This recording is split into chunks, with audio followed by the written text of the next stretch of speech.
Hey guys, my name is Colson Rosa, and welcome back to Seraphim Stories. So today I want to talk a little bit more about dialogue. And dialogue is the type of interesting thing about writing that I had to grow in a lot.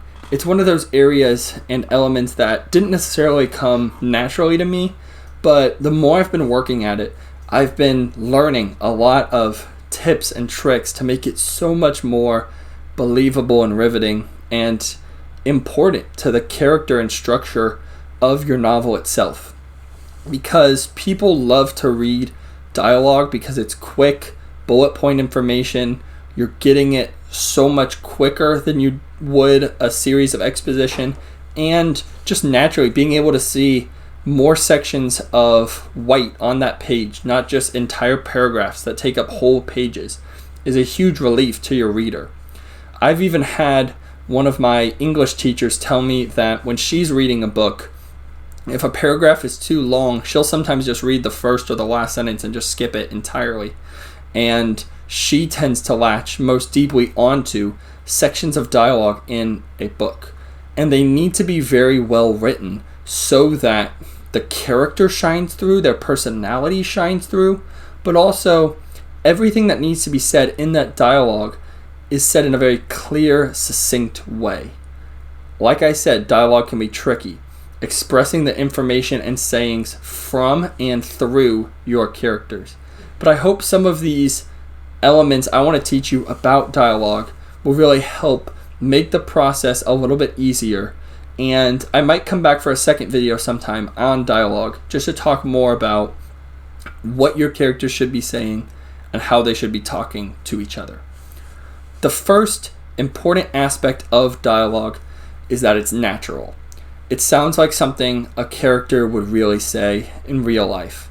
It's not stuffy, forced, or unusual. Now that in and of itself can be tricky. Trying to think through, in a certain situation, if you were really there, what would one of your friends say? What would your parents say? What would you say in response to what was going on? You don't want it to seem way over the top or cartoonish, but you want it to be people talking as they really would in that context. Of course, context matters a lot, because if you're writing a story in 14th century England or in modern day New York, those are going to be very different styles of talking. But at the same point in time, you don't want it just to be natural sounding for the context. You want it also to be natural sounding for what a person in general would typically react to in that situation. And I'll talk about this a little bit more later on in the video, but an example of this is if someone is furious at someone, are they really going to be talking in a nice, sweet, polite manner? Maybe they would be, but that has to be a very specific type of character. Most characters wouldn't. They would be short and very blunt and honest with the person they're talking to. Or vice versa. Let's say a character is really happy about something that just took place. Are they going to be talking in a slow, sort of drawn out tone that really makes it seem like they kind of wish that thing didn't really happen? Usually they won't, unless they're trying to fake being happy or they're trying to fake being sad for a certain reason because of who they are as a character. So it needs to be very natural sounding of what someone would really say. And you can even say it out loud and see if it sounds right, like something someone would really say. In a similar train of thought, I want to mention that dialogue also usually ought to be brief. Now, it doesn't always have to be brief, but most of the time, people are not talking in massive monologues. Keep conversations going back and forth between your characters. Or even if they're talking to themselves, maybe have them say something and then an event happens or they notice a description of the setting they're in, and then you go back to them talking a little bit to break up those massive speeches. Try to limit long rants to more formal speeches and not to every conversation that your characters are having. Another thing that's really important with dialogue is making it informative. Dialogue can help the reader in a much more palatable way get some of the information, some of the description, and even some of the action they need to know about. It can catch the reader up on past scenes that maybe weren't directly told in the narrative, but happened outside of the story, but the reader needs to know about. Or it can help let the reader know a little bit more about exposition, dialogue that leads into description, dialogue that leads into action, because dialogue can make it, kind of like I said, much more palatable. Basically, dialogue can make it much easier for a reader to swallow that pill of having to learn tough information sometimes. But at the same point in time, you need to make it informative in the right way. You need to make it informative, not in a massive monologue usually, and also not always one character. It's often funny to see reviews of books or reviews of movies where they point out that one of the characters is just the exposition dump. They don't have much characterization of their own, but their job in the story is just to basically be a narrator, or just to basically be a know-it-all who just tells everything that's going on, and that's kind of all they do. They just explain things. In real life, it's rare that there's ever one person who's just the guy or the girl who explains things.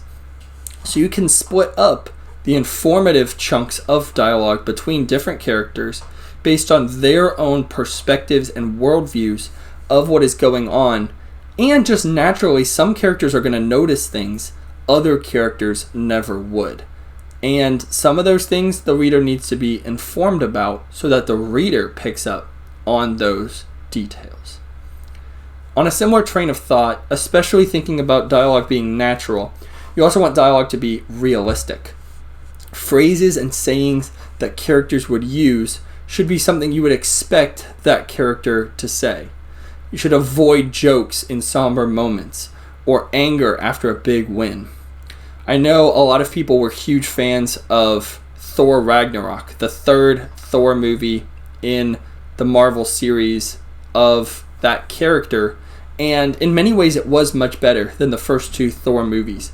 But at the same point in time, one of the biggest critiques against it, and I think it's a valid one, is that there was too much comedy at the moments that should have been hurting the most. When his home planet got destroyed, when some of his best friends died. The best friend would die, and then they would cut to someone laughing or someone cracking a joke about the entire situation. And it made those moments feel kind of pointless, or feel way dumbed down emotionally in such a way that no one would ever respond to like that. So that commitment so far to comedy almost pushed it over the edge. And you also don't want too much anger after a big win for the character, or too much sadness after a character's loss. At the same point in time, you don't want too much happiness and humor for when something is going terribly wrong. But at the same point in time, there can be a lot of nuances to what is realistic for your character. Because of different personalities that characters have, some characters are going to be more critical even when the others are feeling more happy. For example, in my Tales of Amkano series, the character Felonai often has a much more serious take on the world. He recognizes what's at stake, and his mind is always thinking on what is practical, what are we going to lose, we need to be on guard, we need to be protected, we shouldn't be laughing as often, we should be serious down to business. So there are times where he does lighten up, and there are times where he does feel more sad, but at the same point in time, his lens on trying to guard his friends and be practical and protective of them changes how he reacts in dialogue, with not speaking out very often because he's not much of a talkative type. But when he does talk, a lot of people listen, and it's usually a stern warning on how they should be acting. At the same point in time, then, some characters are more compassionate toward recognizing the plights and the follies of some of the other characters and trying to help them. And they would then talk in that type of tone that would then express their longing to help other characters. So you want to have the emotions be realistic, but you also want to stay true to who your character is. You don't want, typically, unless it's for a specific reason, you don't want the light-hearted character being the one shouting angrily and aggressively at someone.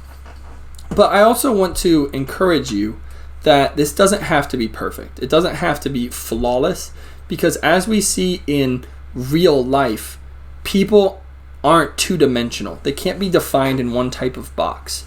So avoid saying, this is the lighthearted character. Instead, consider saying, this is a character who is often trying to view his situation positively, but sometimes he can't. He can't always be positive. Few people rarely are. So you want to give your characters a lot more depth than just saying, this one is the sad one. You want to say, this one has a lot of struggles they've gone through and it brings a lot of pains. But at the same point in time, they have goals, they have dreams, they have desires, and those can shine through in their dialogue as well. So don't just make 2D cardboard cutout characters, but make characters who have realistic dialogue that reflects what they're thinking, and what they're thinking can be layered and nuanced in many really interesting ways. And I'd love to see you guys explore some of those different ways as well. Now, you also want your character's dialogue to be expressive. People naturally reflect their personality in how they talk. They reflect parts of where they're from, who they are, how they grew up, different quirks and unique elements that shine through even their words. And you want it to shine through their words because that's going to make your character so much more believable as a person. Not someone who just talks like a robot, but someone who really talks in a way that matters to them and reflects their deeper thoughts on a subject, their deeper emotions, how they're feeling towards it, and their upbringing and lifestyle that they want to be living, and how that then affects even how they talk about the problems they're facing, the circumstances they're in, the situations that they've grown to admire or hate or struggle through all the same. Now, the last thing I want to talk about when it comes to dialogue is tones. Just like in real life, the words that a character says isn't alone how they communicate. It needs to be balanced with how they say it, when they say it, why they are saying a certain thing, what kind of situation they are in. Because saying something like, I love you, for example, could have many different connotations based on how they say it, what type of body language they use. Is it more of a sarcastic tone? Is it more of a serious tone? Is it more of a caring tone? Is it a motherly or fatherly tone? Is it someone talking to their pet and just saying, hey, I love you, Fido? And that's such a different type of remark. And body language plays into that. Pitch, tone plays into that. You don't always have to describe every body language setting and pitch and tone that your character is using, but sometimes you should. And sometimes you also should just express that with the words they're saying, you then have the other characters react in a certain way to those words to then show, oh, that character was messing around, or oh, that character was warning of incoming danger. And every word that is then said is carefully examined by the author to give a deeper meaning into the narrative, to push forward the plot, to deepen the world building and the setting, to explore characters and their relationships with one another. And that means no matter how tricky dialogue can be sometimes, it's well worth it because of the richness and depth that it brings to your story, and how your readers are really going to latch onto the words that your characters say and really feel for them so much more because of it. So guys, thank you so much. I hope this really starts clearing up some of the perceptives people have about dialogue and really helps you to kind of push away some of the fog surrounding it and get a much clearer picture for how your dialogue could be developed and advanced in the books that you are writing. So I'd love it if you guys would comment below if you have any questions about dialogue, and or if you have other sources of inspiration for your dialogue or great authors that give tips about how to write. I want this to be a community where we can share valid information that we found about different tools and techniques to be using to help encourage your other authors or your other friends to dive deeper into the world of creative writing. So thank you guys so much. If you also could consider liking this video and subscribing, that would help me out so much to continue doing this. So guys, thank you once again, and I hope you have a great day. God bless.